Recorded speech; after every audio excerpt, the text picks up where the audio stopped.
Good morning. সকলোকে আশা ৰাখিছোঁ ভালে আছে আৰু ভালে থাকিব গাইজ জেচমিন শেৱালি ফুল এইটো ওলমি গৈছিলে গাইজ আমি কাটি দিছোঁ প্ৰনিং কৰিছোঁ ভিতৰত আছিলে আৰু এইবিলাক হ'ল বগেনবেলা পিংক কালাৰ হয় এইটো অলপ ডাৰ্ক পিংক এইটো অলপ লাইট পিংক তো ইয়াতো বহুতো নানান ধৰণৰ গছ গছনি লগাইছোঁ আমি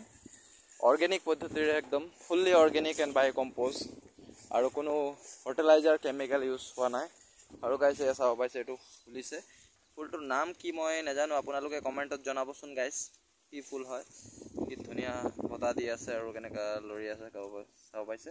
আৰু এয়া ফুলিব ইয়াত আৰু এটা মই চাগে এইটো হোৱাইট কালাৰ এটা আনিছিলোঁ ভিতৰত আছে দেখাম আপোনালোক আৰু এইয়া আমাৰ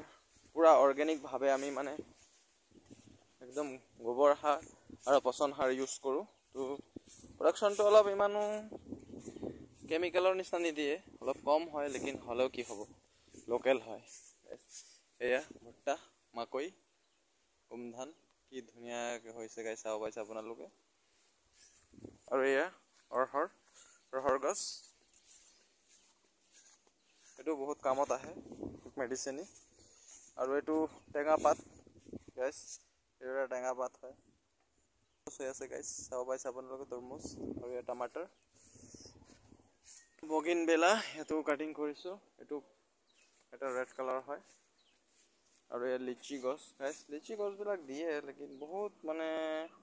দেৰিকৈ বাঢ়ে কি কৰিব লাগিব বা কমেণ্টত জনাবচোন এয়া এটা আগটো বাঢ়ি গৈছে ইয়াক মই কাটি দিওঁ এনেকৈ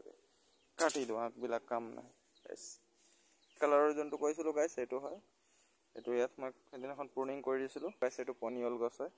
আৰু এটা কি বা হয় এনেকৈ ৰঙা একদম ৰঙা হৈ যায় বগি পেলাই গাইছ এইটো আৰু এয়া জবা ফুলবিলাক আমাৰ একদম গোলাপৰ নিচিনা ৰঙা হৈ আছে তাক ফুলি আছে ফুলবিলাক চাব পাইছে নানান ধৰণৰ এয়া অৰ্গেনিকভাৱে আমি আলু আনিছিলোঁ ভাতকেৰেলা হৈছে এইটো বানানা আমাৰ ওলাইছিলে আজি দিনটো কাটিছিলোঁ ইয়াত ভোট জলকীয়াৰ গছবিলাক সেইদিনাখন আমি অলপ প্ৰুনিং কৰিছোঁ ইয়াতে শাখাবিলাক ওলাই আৰু এয়া পুদিনা গছবিলাক গাইছ আপোনালোকে চাব পাইছে একদম ফুল্লি কেমিকেল অৰ্গেনিক আৰু একদম আপোনালোকৰ পুদিনাটো জানেই ভিটামিন আৰু আপোনালোকৰ পেটৰ কাৰণে বহুত ভাল এয়া আটাফল গছ গাইছ চাব পাইছে এইটো লোকেল হয় মালবেৰী চাব পাইছে মালবেৰী লাগি আছে সেইদিনাখন প্ৰুনিং কৰি দিছিলোঁ শাখা ওলাই আছে গাইছ চাব পাইছে আপোনালোকে কি ধুনীয়া হৈছে চাব পাইছে গাইছ আপোনালোকে কমেণ্ট কৰিব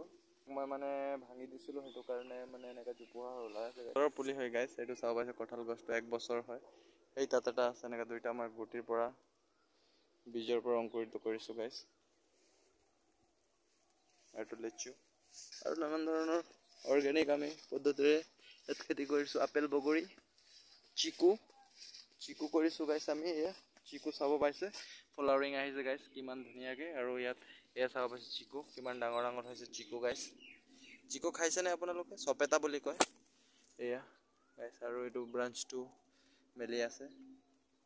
এক প্ৰুনিং কৰিব লাগিব অলপ ডাঙৰ হ'লে গাইছ চাব পাইছে এইটো আপেল বগৰীৰ ব্ৰাঞ্চ মেলিছে গাইছ চাব পাইছে চ' আপোনালোকে ভিডিঅ'টো চাই like comment and share and subscribe কৰি দিব প্লিজ চ' আজিৰ ভিডিঅ'টো ইমানতে সমাপ্ত কৰিছোঁ চ' টেক কেয়াৰ বাই বাই